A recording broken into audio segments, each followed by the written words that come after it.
Драго ми е што предизвика ваква една дебата.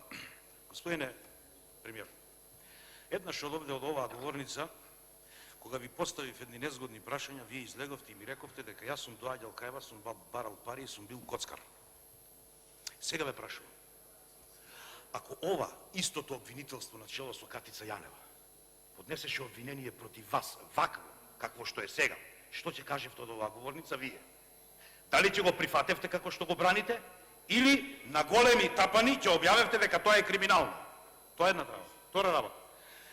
Вие овде исто дојдовте, недалеку од ова што го читав пред малку, ги обвинивте сите оние кои имаат веќе некакво обвинение или предистражна истражна постапка во судовите, врз основа на прислушкуваните разговори, на кои пак Катица Јанева рекет наплаќала, и ги осудувате овде, а за Катица Јанева и за целото ова специјално јавно обвинителство и за членовите внатре, чекајте, ќе видиме за нив дали е така или е како е, и дека тоа пари што зеле, затоа што така требало.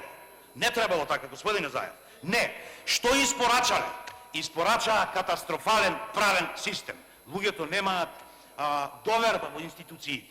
Немаат, господине Заев. Што да правиме? Такви се. Ние сме овде за да ги смениме.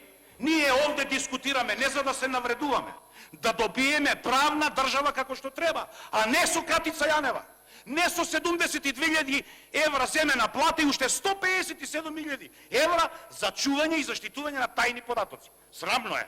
А сите тие податоци чувме. Имате сведок од последното рочиште кој тврди дека сите тие разговори се монтирани.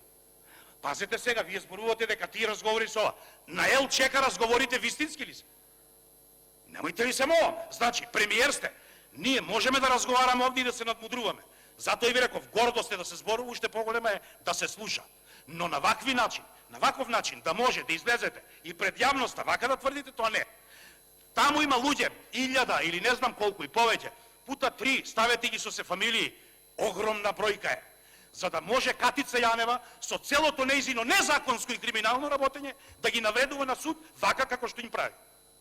Во таа смисла ми беше мене прашањето и ве прашав уште еднаш. Одговорете си или писмено. Дали сте среќен, горд и дали се уште мислите дека СЈО е она за кое вие носевте мајци, го штитевте, го браневте и ред таму работи што правите. Ви благодарам многу.